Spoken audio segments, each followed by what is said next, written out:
Fala, fiel!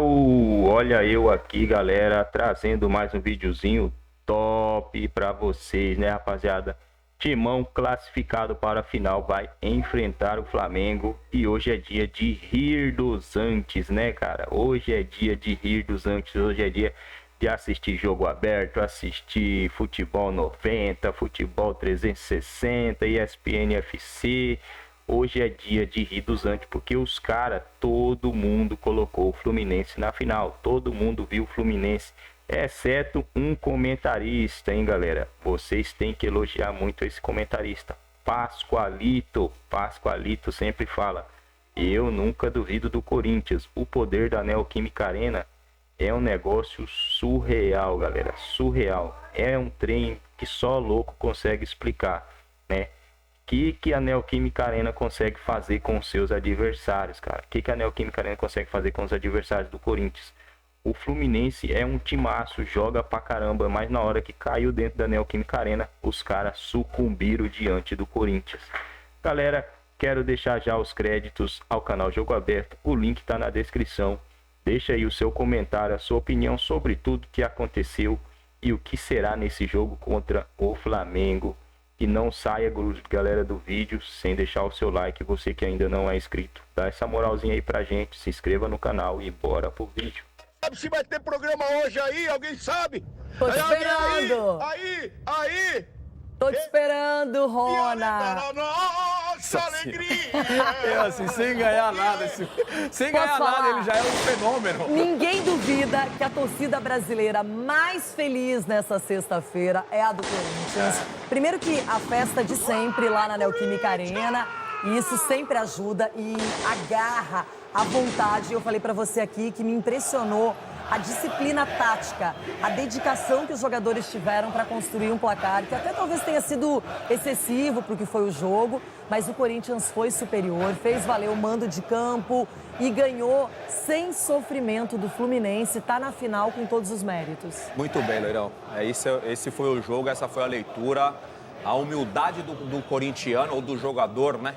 Do jogador corintiano e falar, peraí, qual que é a estratégia? É marcar pressão. Os caras gostam de sair jogando, então vamos marcar pressão.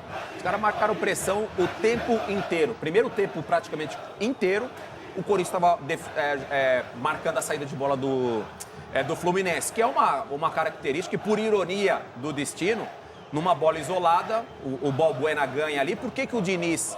É o estilo do Diniz jogar, de sair jogando, mas especificamente o jogo de ontem contra o Corinthians. Ele exigia mais a saída de bola porque Gil e Balbuena. Tinha o Matheus, o atacante do Fluminense, e o Keno, Matheus Martins. Dois jogadores baixos, contra dois zagueiros altíssimos. Então o Diniz fala assim, a gente precisa sair jogando. Tanto é que é o Balbuena que ganha a bola ali no meio de campo. Mas olha só, essa saída de bola, geralmente, se não é feita pelos zagueiros, ela era feita por quem? Por Nonato e André. André suspenso, uma peça fundamental. Você elogia o ano inteiro o que ele vem jogando pelo Fluminense, porque ele é um volante que ele sabe desarmar, mas ele sabe sair jogando, e aí isso é perfeito para o esquema montado pelo Diniz, que é tão elogiado, e acho que não é agora, porque foi eliminado, que tem que criticar, não é? Isso. Porque as pessoas adoram esse tipo de oportunidade, não é? Mas a gente vem falando o ano inteiro desse futebol bonito, desse entrosamento coletivo do Fluminense, e o Nonato vai embora, não é? Até jogou pela Liga Europa, e a gente vê o André fora. Então o Fluminense já entra com o Wellington, que é que não constrói, é o cara que só defende. Mudou a característica, o Corinthians entendeu isso, se aproveitou e tirou vantagem. E nesse meio de campo, por exemplo, falou do Wellington, e não é culpa do Wellington, o Wellington não vinha jogando com frequência. E ele tem outra característica. Outra característica, é um jogo de intensidade, às vezes o cara que não está acostumado, não está jogando com frequência, tem uma questão de ritmo de jogo, tem uma questão de confiança, tem todo um porquê. Mas aí a gente pode, enfim, ele tinha o Iago, por exemplo, para colocar ali junto com o Martinelli. Ele optou pelo... Acabou, não tem problema nenhum.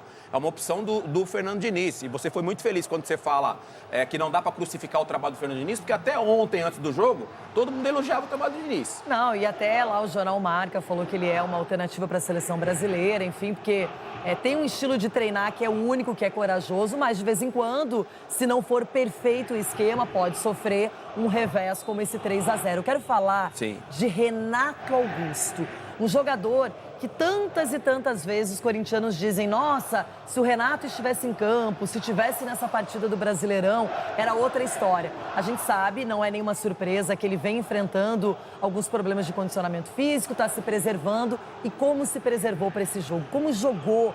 Como mostrou que sabe ser aquele maestro que a gente falava, aquele condutor e o finalizador, porque ele começa realmente a fazer essa história funcionar e essa classificação para a final realmente ser realidade. Loirão, é assim, faz a diferença. Faz. Ele faz a diferença. E ontem ele fez muita diferença. Tem um Corinthians com o Renato e tem um Corinthians sem o Renato.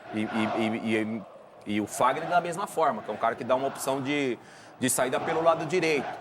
Pra mim também é a mesma coisa com o Fábio Santos. O Fábio Santos é jogador de jogos assim, ó. O cara, ele é muito regular e ele é muito frio durante um jogo tão quente quanto uma semifinal de Copa do Brasil, muito regular durante toda a temporada. Então o Vitor, que teve aí 2 semanas cheias praticamente para trabalhar, a gente viu um Corinthians hoje mais agressivo, jogando do jeito que provavelmente o Vitor pensava, né, em fazer esse Corinthians jogar. Mas o Renato Augusto realmente faz a diferença nesse meio de campo. Uma perguntinha capciosa. Por favor. Para o Flamengo, é melhor enfrentar uma equipe que vem crescendo e evoluindo no futebol? O Vitor Pereira declarou que ontem, finalmente, ele sentiu que a equipe entendeu exatamente o que ele queria, por causa da partida de ontem e pela evolução. Ou teria sido melhor enfrentar um Fla-Flu, um duelo carioca, mais caseiro, sem viagem? Tudo bem que São Paulo e Rio é muito pertinho, né? Esse clássico, eu acho que mexe um pouquinho mais, né? O tal do Fla-Flu, né? Acho que teria mais responsabilidade ainda? Mais responsabilidade. Mas são as duas maiores torcidas do país. Neoquímica Arena faz também uma festa absurda sempre pro Corinthians. E a mesma coisa o Maracanã, quando o torcedor do Flamengo lá está. É bonito um Fla-Flu, né, Loirão? É bonito, mas assim... Mais um Corinthians e Flamengo também. Mas é uma decisão, né? E aí depende, né, do Flamengo já virou adversário, pesquisa, né? hein? É quem conquista a Copa do Brasil.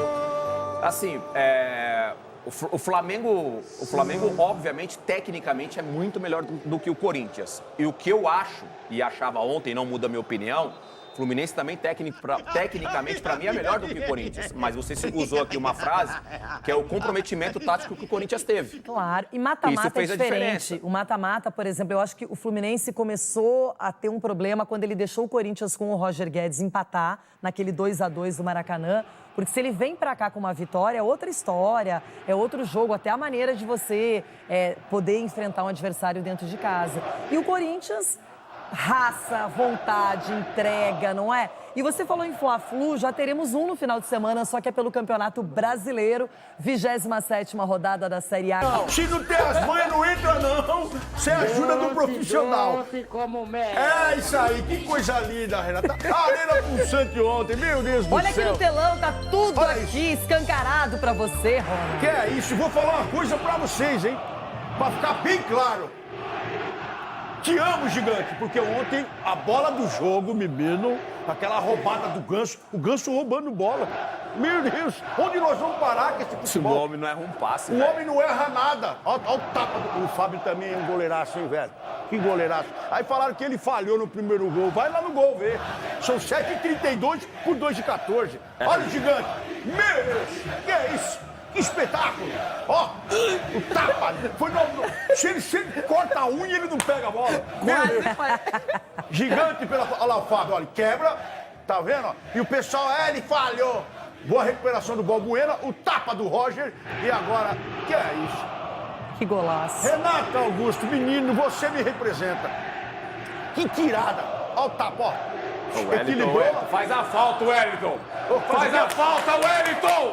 Faz a falta, mano! Ó, que é isso? Você é a favor da Aquela violência? chegadona, aquela chegadona. Você é a favor da violência, seu cavalo? Wellington, faz a falta, mano! Olha lá agora, ó, o Coringão disparando na tabela. Olha lá, olha lá. Quem conquista a Copa do Brasil? Quem? Tabela. É pesquisa. O que é? Tá mostrando as ideias aí, tabela. Eu tô pensando já na tabela do brasileiro. É que nós estamos em outra competição, tem que só tá numa só, né? Olha o Mosquitinho ontem atazanou os caras, hein? Marcou. Roger Guedes também fez um papel diferente. O Roger, vocês repararam no Roger Guedes ontem? No papel que ele fez na marcação? Chegou cansado Chegou cansado, todo hein, mundo, menino? todo mundo. Mas todo mundo cansou, Todo mundo, todos os ó. jogadores. Chegou ali por 35 do segundo tempo. Todo mundo Tava voltou. todo mundo extenuado. Sem E bola. o nosso Todo mundo jogou bem. Hot Fagner, nosso Hot Fagner. Porque entrou o Pitbull aí ontem, que esse aí não é Pitbull, não. O que entrou ontem era Alessio. Pitbull mesmo era o Ralf. O Ralf era Pitbull. E o nosso Hot Fagner. Que menino. E o Yuri Renato, Yuri Alberto, fala você. Eu não vou falar. Você Eu avisei. fala. Você dizia, Yuri Alberto nem conheço, nem sei, quero só ver. Tá vendo? Não, Só eu falei pra isso. você, Renata, Ele me mesmo diga. tá mostrando. Eu falei pra você, Renata, me fale um pouco mais Esse do foi um Yuri golaço, Alberto. Ronaldo. Meu Esse Deus. segundo gol aí foi um golaço. Não, aí foi demais. Aí foi Olha todo mundo no isso. pé de cabra. Aí todo mundo Os no pé caras de cabra. trocaram aí uns 10, 12 passes aí brincando. Eita, quebrou a espinha do... Eu acho que se Fábio. ele não chega, o Vital ia fazer o gol. Olha o Vital lá, como é que ele faz a... A melhor é o Diniz ali, apareceu olhando o relógio. É, o pirulito. Você quer falar alguma coisa pro seu amigo de longa data, Fernando Diniz? Não, ele é um bom menino, mas Receba! Receba, pai. Mas o... Mas, ó, o Vitão estudou bem o time, né? Foi bem. E eu senti a falta do Maicon. Maicon, menino, se recupera, menino. Esperamos você na final. E Fausto o foi bem. Duqueiroz também. Fausto foi bem. Quem? Fausto. Ô, louco, meu. Você ficou secando mesmo, hein, velho? Sequei pra Você sabe o nome de todo mundo. Sequei pra Você caramba. assistiu o jogo, sabe o nome de todo mundo. Secou todo mundo. Sequei. Vai dormir que você ganha. Sequei Olha, pra gigante. caramba. O Xavier também jogou, sempre que entrou depois. Mas já, essa viagem já Entrou só pra dar aquele Ganhar o cumprimento. Ronaldo, só Rona, pra pra ganhar um deixar bicho. todo É, mundo pra mais dar um feliz ainda, o show particular aplicado por Renato Augusto. Mamãe. O Xavier só pra ganhar um bicho. Para o corintiano, Renato Augusto representa tudo. É a referência técnica, o cérebro, líder, exemplo a ser seguido dentro e fora de campo.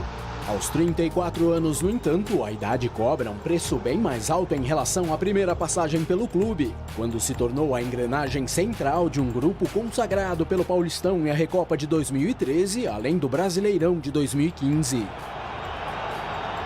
De lá, o camisa 8 se mandou para a China e até a apresentação para vestir o manto alvinegro mais uma vez em julho do ano passado, 5 anos e meio se passaram. Pela primeira vez na minha vida eu tô voltando para um clube, então tá sendo uma mistura de emoções. No retorno, ficou claro, a qualidade e a capacidade continuavam as mesmas. Ainda em 2021, 4 gols, um deles logo na reestreia diante do Ceará, uma assistência também. Peça importante no desfecho do Campeonato Brasileiro do ano passado. Porém, virada a temporada, os problemas decorrentes do calendário apertado e encurtado em função da Copa do Mundo começaram a aparecer. Nada de anormal para alguém que não era mais um jovem de 27 anos e sim um veterano. Nos primeiros meses, só com a disputa do Paulistão chegou a embalar gols diante do Mirassol e da Ponte Preta e 2 assistências também, uma delas nas quartas de final contra o Guarani. No entanto, com o início da Libertadores, da Copa do Brasil e do Brasileirão, o rendimento caiu. E em meados de junho, no 1-0 frente ao Goiás em Itaquera, a Fiel assistiu incrédula à saída de Renato de campo em cima de uma maca. Dias depois veio o diagnóstico, lesão na panturrilha, semelhante à de Sérgio Ramos, que ao chegar ao PSG ficou 5 meses e 18 partidas de molho até a esperada estreia. No caso de Renato Augusto, foram 2 meses e 13 compromissos longe dos gramados, perdeu momentos importantes da temporada. Só que a pausa foi fundamental. Na volta às atividades, se mostrou ainda mais decisivo e efetivo. Logo na primeira apresentação, 24 minutos no gramado e a assistência para Balbuena no 1-1 contra o Avaí.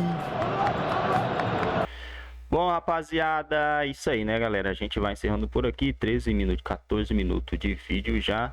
Renato Augusto, peça fundamental no Corinthians. É um dos melhores jogadores, né, cara? Se a gente for tirasse a idade, o fator idade, eu teria o Renato Augusto melhor que o Arrascaeta, galera. Melhor que o Arrascaeta do Flamengo, porque o Renato Augusto tem um chute de longa distância muito bom, né? E isso conta bastante aí, principalmente para a Copa, né? Final, semifinal, você acha uma bola dessa daí. E olha que ele meteu 2 ontem. O homem é brabo, galera. O homem é brabo, né? Mas pelo fator idade, eu ainda ficaria com a Arrascaeta, né? Mas que o Renato Augusto é melhor, ele é melhor. Ele é bem melhor. Ele é na posição dele, ele é o melhor jogador. Mas tem isso, né? O cara tá não aguenta mais, não aguentou. Chegou 15 minutos do segundo tempo ontem, ele já tava pondo a língua para fora, né? Então fica complicado. Precisa, né? Precisa achar um jogador no nível do Renato Augusto para esse time na próxima temporada. Sem um cara nesse nível aí, vai ficar difícil. Ele não vai conseguir, né? Já mostrou essa temporada que ele não vai conseguir jogar. E quando ele tá em campo, o time é outro. Quando ele sai, a produção do time vai lá embaixo, né, galera? Vai lá embaixo. Ah, mas o Corinthians fez 2 gols ontem, quando ele saiu. Porque o Fluminense já tava no desespero também, né? Vamos lá, vamos falar aí que a realidade do jogo ontem não era para tudo isso não. Foi um jogo muito pegado, muito mano a mano. E uma jogada definiu tudo, né? Uma estratégia do Vitor Pereira. Renato Augusto foi lá e guardou. E esse gol aí, que foi o gol da vitória, foi o gol do Renato Augusto, né? Não foi nem o gol do Juliano, foi o gol do Renato Augusto. Eu vou encerrar o vídeo por aqui. Mais uma vez eu quero deixar os créditos ao canal Jogo Aberto. O link na descrição. Valeu!